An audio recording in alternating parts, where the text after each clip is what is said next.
Gary DePaul with Unlabeled Leadership. Welcome to episode 118, more host leadership picks, Randy McNeely, Dino Ferrari, and Terry Knickerbocker. Here's a shout out to listeners in Cornelius, Oregon, Mocksville, North Carolina, Stanfordville, New York, and North Las Vegas, Nevada. With that, let's get started. For the majority of the episodes, I have guests respond to 3 questions or 3 statements. For part 3, it's about advice that you would give to someone on how they can improve their leadership or strengthen how they lead. Sometimes guests just share advice. Other times, they do so in the form of a story. For part 2, guests share how they or someone else led in a situation. Part 1 is a little bit different. I asked guests to talk about when someone said something to them that was meaningful and affected their life in some way. My intent is for guests to illustrate when they've been led by someone else. For me, leadership is about helping other people mature and grow mentally and morally. When someone says something profound that has an effect on you, it's a great way of showing leadership in the small acts. For this episode, I went back and reviewed older episodes and picked segments that had powerful stories in them. Part 1, Randy McNeely and Speaking from the Heart. In our conversations, we often don't know when we say something that has an impact on other people. Sometimes I'll go up to people that have said something really profound that affected my life in some way, and I'll thank them. A lot of times when that happens, the person doesn't even remember saying that profound statement. In this story, Randy McNeely shares with us something that someone said that had a profound effect on him, and the person may or may not have realized what that effect was. Here's Randy with his story. I was a teenager. Our family was going through a really very challenging time. My father had made some serious mistakes, ended up being prosecuted. It was a small town, so it was all over the newspapers, on the news, etc. And it was really embarrassing. And because of what had happened, in some ways I blame myself for my father being in the situation he was, as ridiculous as that sounds. I was blaming myself. And so I didn't have very good self-esteem. In fact, I had next to no self-esteem. I had been elected to be part of the student council. I wasn't an officer, but I was just a part of the council. I was representative for our class at the junior high school I went to, and they were going to have a meeting. Yeah, they're going to have a meeting, and the student body president asked me to type up the agenda for the meeting. I went and did that. I took care of my assignment. I got to the classroom early where we were going to have our meeting, and I laid out all the agendas. And I was there just by myself. And then a good friend of mine, whom I'll call Michelle, came in. She was a cheerleader. She was popular. She was pretty. She was vivacious, meaning she was very outgoing and friendly and fun. She comes she almost bounced when she walked into a room. I mean, she was so enthusiastic, and she walked in, she says hi, and she picked up one of the agendas and she looked at it. She stared at it for a second and she goes, "Oh, did you realize you misspelled the word miscellaneous?" And I was embarrassed. I probably turned 50 shades of red. My answer to her is perfectly explanatory of how I felt about myself at the time. It was very direct and blunt. "Oh, I guess you think I'm pretty stupid, huh?" I said it in that same tone. Yeah. And here's the thing, that how she responded has impacted me for 36 years since then. Her response, without missing a beat, was, "Oh, no, I don't. I think you're pretty neat." And I can't tell you, I still get choked up when I think about that, because 2 things. At the time, I had no idea how badly I needed to hear somebody say that. I needed someone to say that. And I honestly had to go walk out of the room. I walked out of the room and then I ran. I ran to the bathroom. I opened a stall. I shut the stall, and locked the door. I sat there and cried. because I felt so lousy about myself, and to think that someone as neat as I thought Michelle, I thought Michelle was just, man, she's just one of those kind of people that everybody wants to be around or be like. And at that time, it was for me, it was a way for God telling me that I was okay, and He used her as an instrument to do that. I firmly believe that, and I've never forgotten that. That story has not only impacted me, but it's, I've shared it with hundreds and with thousands of people, and it's also included in my book, The Kindness Giver's Formula, as an example of how a simple sentence can impact somebody and ripple through time for years.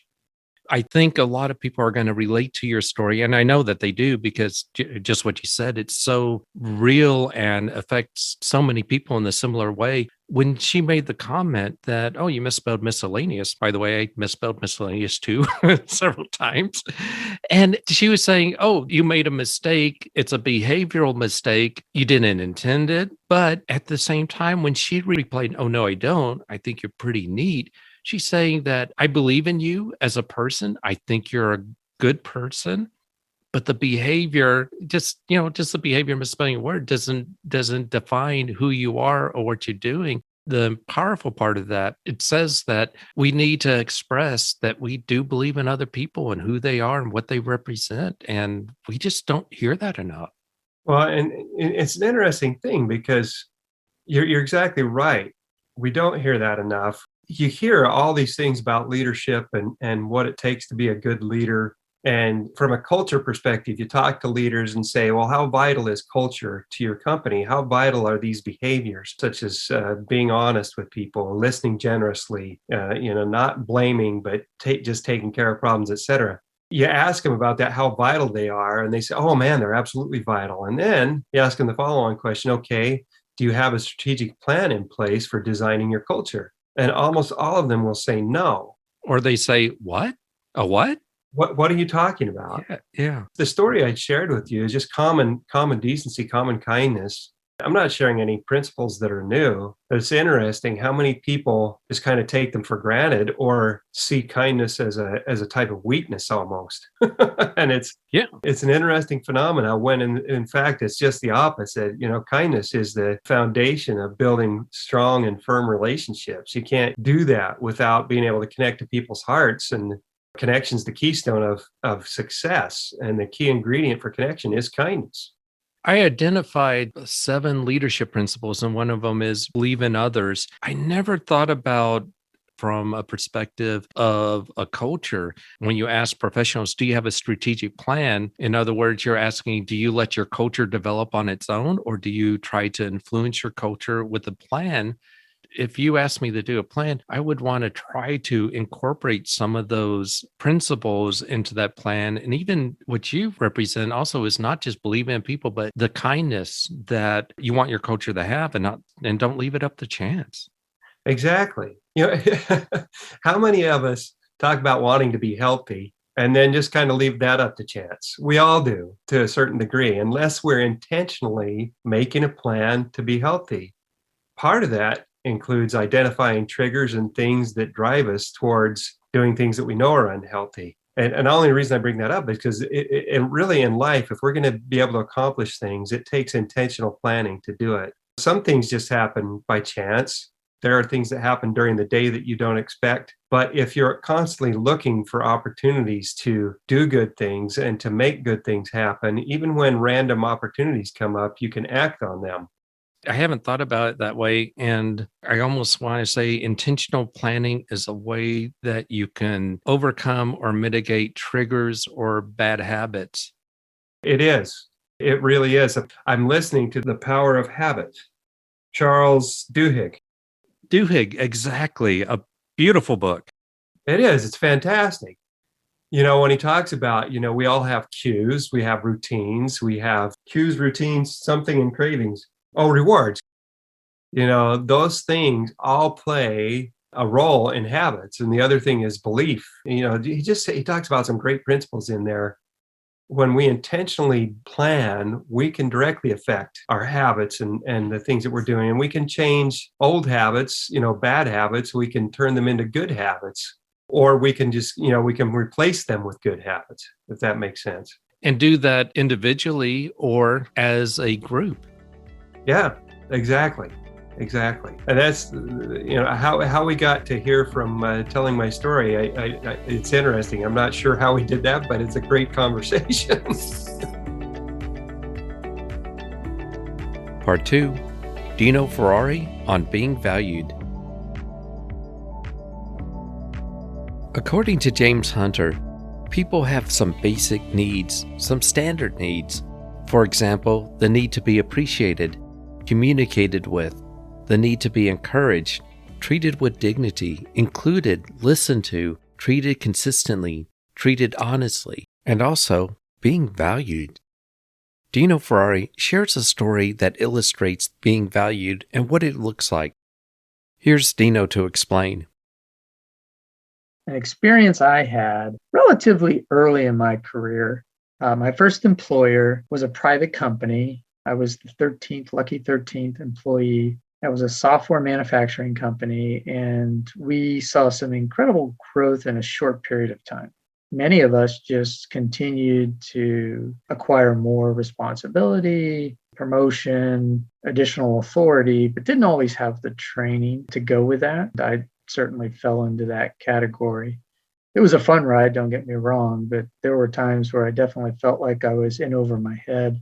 And about 7 years into my career with this company, things became very challenging. We had a lot of external pressure from competitors, vendors, and it looked like we were going to get bought up, but that didn't happen. So we went through a series of mergers and acquisitions, and that was actually a very interesting process to be part of that. And that lasted for about 2 years. And one of the individuals that came in to oversee those mergers and acquisitions was the president of the North America sales division. And at the time, I was living in California. I think we were in Santa Monica or Marina del Rey. And he basically would come in during the week and then fly home on the weekends. He actually became an informal mentor for me. I reported to him. I was a manager of the customer service and information campaign center, which basically oversaw all the fulfillment of all of our orders and any order campaigns that we had, customer service. So we had a staff of about anywhere from 15 to 30 people, depending on the time of year. And so here was a president. I got to report directly to him. And I knew it was temporary. And I remember my first experience or recognizing how people are valued in the workplace. And I'd never seen an example like this. In fact, I'd seen quite the opposite. I had a one-on-one scheduled with him on a weekly basis. And it probably was my first or second meeting with him. I went inside his office. He closed the door. We started talking as we typically would. Within a few minutes, there was a knock on the door and preceded by somebody opening the door and walking right on in. And the person basically said, "Excuse me, sorry for interrupting. Just had something really quick, just wanted to run it by you," and proceeded to start talking. The president on the other side of the desk basically said, "Hey, I'm sure this is very important to you. I want to be able to give you the time that you need. However, right now I'm in an appointment. So if you would please go see such and such, she'll be happy to look at my schedule and make sure that we have some time so that we can talk about this item." Wow. He was very calm, cool. He had a smile on his face. I don't even remember the person's name, but the person just was like, matter of fact, absolutely. Thank you very much. Very appreciative. I've never seen anyone so gracious in being told no to that point in my career. So that was a great example of how you value somebody's time, right? If you've committed and you have a one-on-one, you basically turn off your phone. You don't answer phones. Back then we didn't have texting or anything like that. We didn't have cell phones. So that wasn't the issue, but there was a phone on the desk. I thought, okay, if somebody at his level can do this, and of course, I've seen all the other examples, kind of a hierarchy thing. Here's somebody very important in the organization, a president or director or somebody like that, VP, and somebody, and I'm just the manager. often I'd always seen, sorry, Dino, this will just take a minute. And I would always say, oh, absolutely, go right ahead, and I'd just sit there quietly while they talked it out. And then whenever they were done, the attention would be focused back on. And that might happen a couple of times. It can be very disruptive and it is very off-putting, but because everyone did it or does it, depending on the culture and environment that you're in, you get desensitized, I think, to it. It becomes a norm. Yeah, it does. And it's, as we know, that's not healthy. I mean, that can be very counterproductive. I thought it was a great comment of that president to not only let the person know graciously, and it was received graciously, your time is important, his time is important. And it was a way of showing value for the president's own time, the interrupter's time, and your time, and did it in a way of dignity. Yes. Yeah, absolutely. It was incredible. And I remember that and this was probably maybe closer to 30 years ago. I try to do the same thing. Whoever I'm dealing with, if it's a team member, if it's a patient at the hospital, that's something that I learned late in my career. I was a task-oriented person. That's the leadership style that was modeled for me. So it was about how fast, how much can I get done rather than focusing on relationships. That exchange really opened my eyes. I thought, wow, am I somebody unique? Does he only treat me that way? No, I found him to treat everybody in the same fashion as I got to know him better. And I reported to him for about 8-9 months. If a guy at that level can treat people that way, I certainly can. And so I tried to embrace that. We all are human beings. We all have 24 hours in a day. And it says so much about value when you value the other person's 24-hour block of life as equal to your own and respect that and show it through, like you said in the first part, it's what people do that leaves an impression, and whether it's intentionally expressed or not, rather than what they say. Yes, exactly. Valuing people, I mean, that's the big commodity in the workplace. I've learned that through and through as a project manager. Often people don't behave the way you want them to behave because something's wrong. That could be anything, literally. Being able to understand how you can help in a situation comes really from the foundation of valuing people. If you're genuine, you're authentic, people will sense that. You can really get to the heart of what's bothering somebody or a problem or an issue that's going on and remove that obstacle and move past it. Earlier in the week on Tuesday, Mary Redden, she talked about her career very similarly, that early in her career, she was very task-oriented. She was in a high-paced organization that was in rapid growth, and it was all about go, go, go, get stuff done. She learned later in her career to be more people-focused, more relationship-focused, just like you were describing earlier. It's really important if you want to be successful. I think you're only successful as a task-oriented worker for so long, and it has to be a culture that values that and that only. And I don't think those cultures live very long. Part 3, Terry Knickerbocker innovates during the pandemic. During the pandemic, several organizations had to come up with some creative and innovative ways to meet performance needs. At a financial institute, one of the vice presidents in the technology department explained to me how their people had to come up with a way to enable their workers to work remotely, and they did it in a short period of time. Well, that's not the only innovation that went on. In this story, Terry explains how he and others found innovative ways to teach their students. Here's Terry to explain. And this goes back to March of 2020 when the pandemic was coming upon us, and honestly, as an acting teacher who runs his own business, I was convinced that we were going to have to go out of business. I knew that NYU, where I used to teach, was charging all their professors in all departments to move online for, it's hard to believe this now, but for like 3 weeks. That was the idea. That it would be 3 weeks and then we'd be back to normal. I got scared, terrified and angry because I was there like, there's no way you can teach acting, movement, voice. These are embodied practices online. You could teach poetry, you could teach a history lecture, but how are you going to teach the things that happen between bodies in a story? How are you going to do a kiss or an embrace or a shove? I honestly thought, I got into some very catastrophic thinking and started to think, well, I'm going to have to go out of business. This is a business I bootstrapped. I'm going to have to sell my house, and we're going to have to, I don't know what, I have a 7-year-old son and a wife. I don't know what we're going to do. It really, really rocked me. On Thursday, the 11th of March, I had for some reason decided to walk down to NYU in Greenwich Village, where I used to teach, in this mood, wanting to see my old boss, who's a woman, a very wise acting teacher named Rosemary Quinn, just to see what are you doing about this? And nobody was there. They normally would be bustling, but everyone had cleared out. Parents had said, kids, come on home.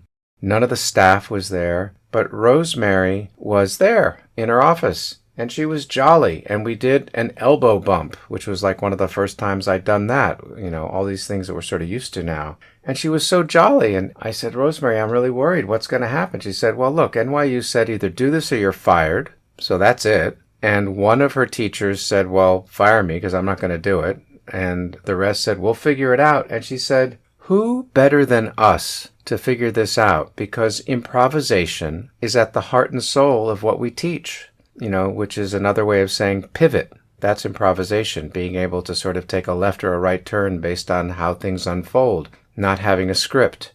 And so somehow that, without knowing how it was going to happen, lifted my mood and gave me a little bit of hope. That Saturday, I'm a member of this wonderful sort of elite organization of acting teachers called the National Alliance of Acting Teachers. And we had our first Zoom crisis meeting. And there were like 70 acting teachers from across the country, from Wisconsin and Wyoming and California and Connecticut and New York and etc. Like the cream of the crop. We're all just going like, what are we going to do? How are we going to do this? We didn't have a map. And these two acting teachers were having a conversation on this Zoom call with 70 people. And this one, his name's Peter J. Fernandez. He's a wonderful teacher at Columbia University.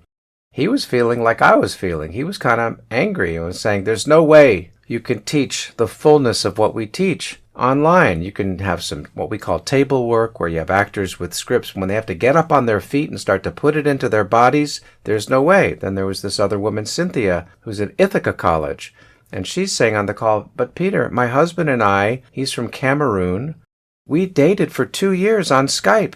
So much got transmitted between us, even in this weird video format. It was meaningful and touching, and even the sense of touch. I would say, sweetheart, I want to reach out and caress your cheek, and somehow that came through the screen. And they went back and forth, and we're watching them start to have a really heated argument. And it got a little scary to have some colleagues really in the thick of it. And then sort of all of a sudden, collectively, the penny dropped. And we're like, oh, they're doing what we want our students to do.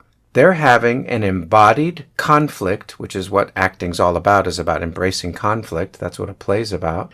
Right in front of us, moment to moment. It's heated, it's alive, it's improvisational. In some ways, it was delicious. I was like, oh, that's really cool.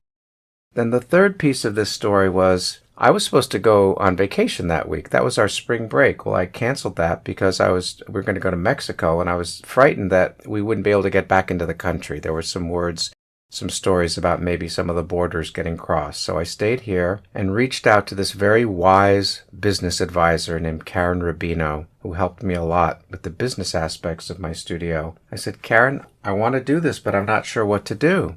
And I had about 100 students at the time.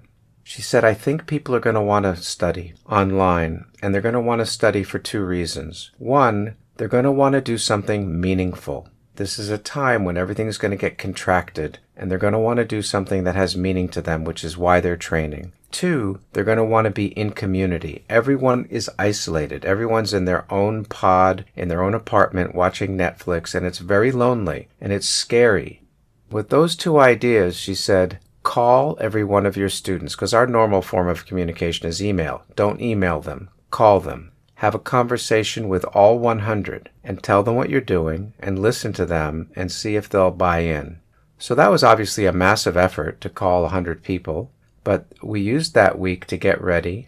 We called everybody, and everybody came back except one. And the one who didn't come back was a mom who had 3 school-age kids, and she was going to acting class when they were in school. And without school, because New York City schools closed, there was no way. But everyone else bought in, and we kind of started to figure out how to teach this work. That was a massive transformation in my thinking and in my staff's thinking and in my students' thinking, thanks to the influences of that meeting with those actors, my meeting with Rosemary, and my conversation with Karen. When you met with the students individually, how did those conversations affect you? And as far as your plans and in your thinking, did it validate? Explain a little bit about what that experience was like. Sure. I mean, the people who are taking class are between 20 and 30 plus years of age. It's a bigger, wider demographic. There are all kinds of people. What they share is this real passionate desire to be good actors. But they're all different, and actors are very sensitive. So the conversations were very individual and all over the map. Some people were like, yeah, I'm in. You'll see me. Others were very angry, scared, doubtful. The common thing was, we don't know that this will work. And in fact, I got some group emails. I have another teacher who also teaches for me, and so I got a group email from his students saying, we beg you not to do this. Instead, let's pause, and let's come back in a couple weeks. They had different ideas of how to organize it curricularly so that we could take some of the parts of the work that would normally be best in person and wait till we could be in person. Nobody knew that. I mean, I'm still teaching online. I'll be going back in person come September, but we couldn't predict that. So I met with all those people on a Zoom call, and then I got another group email from many of my students with a similar sentiment, like we don't think this is a good idea. We trust you, but we don't think this is going to work. We ask you to think about it. We ask you to pause. And so I met with each of those on a group Zoom call, and then we came to March 20th or 22nd after that week off. And everyone was nervous. I made space, it's a 3.5-hour class. 3 hours of the first class of each of my sections, I had 4 different sections, was just for people to talk. And to talk about, among other things, where they were. Because we normally meet in person in Brooklyn, New York, and many of them had gone home. So I had people who are now in Minneapolis and California and Virginia and Florida. Where are you? Are you feeling safe? How does it feel to be here? And it was a very nervous, scared, worried group. And what I proposed to them, and I meant it because the tagline of my studio is very aspirational. It's training the passionate actor committed to excellence. And that means that value of excellence is in the DNA of everything I do. So it's not just that I want them to be excellent, but it also calls on me to be excellent, my staff to be excellent, my space to be excellent. We're always looking to see how we can do things as well as possible, and when we fall short, to take inventory and see how we can improve. And so it felt hypocritical to say, well, I expect you to show up if this is going to be a less than excellent experience. I said it's going to be a different experience. Class meant twice a week. I'd like you to give it a week. Let's see how it goes this week. If it doesn't feel excellent, we'll pull the plug and we'll come back when we can in person. And that's not what I had been thinking the week before. I was thinking like, okay, we'll be back. But given their doubts and even some of my doubts, I thought we had to see. After 3 hours of conversation in each of these classes, I gently steered it towards doing a little basic work, which is something we call the repetition exercise. And it's just 2 people on screen. Normally they'd be in person, facing each other. It starts with listening and being just present in the moment. One person might say to the other, I like your hair today. And the other person will repeat, you like my hair today. And that kind of goes back and forth like ping pong. And it starts to develop a kind of improvisational listening and responding experience that sort of tunes you into yourself and to the other person. And it was profound what was happening on Zoom. And in fact, there were some unexpected advantages. For instance, in a classroom, I'm off to one side, and there are 20 people there, so the people on the other side are going to see the back of my head when I'm facing the classroom where the work is, and they'll be far away. But on Zoom, everybody's got a good seat, and everybody could see me, and I could see some details in these exercises. I have a big screen computer, so I had the Zoom screen as big as it could be. And I was seeing details in their faces and their expression that I wouldn't be able to see when they were in class 10 or 15 feet away from me. And something sort of clicked that week. And we went on, and then we graduated. We had a virtual, everyone's there like, when will we be back in person? And we're like, we'll be back when it's safe to be back. So we finished the year for those first and second years in May, June, July of last year. We did a completely online summer session and had 80 students for that, and that was an extraordinary experience. Most of those people I've never met. But it also opened up some borders, like I had people from Canada and Israel and Australia taking class at all kinds of crazy times of the day and night because they wanted to train. And they'd rather train and do something meaningful, as Karen suggested, than sit at home and watch Netflix. One of the things in a previous episode that Patrick Ward said is that when the pandemic started for him, he had a daily meeting for, I don't know, maybe about 30 minutes or something like that. They talked about the situation, how they were feeling, what they were experiencing. Afterwards, when it came time for performance reviews, the feedback was, that saved me. That made all the difference in the world. So I'm wondering, when you had those individual meetings, when you had the 3-hour session and talked about this and allowed, people were able to share and express themselves, how much of an impact did that have compared to if you just started and say, okay, we're going to begin teaching and we're going to do the repetition exercise? I would have lost them. They wouldn't have been there. My intuition said that I needed to make space for everyone to be there. And in fact, it changed the way I teach for this time because I always do attendance in the beginning.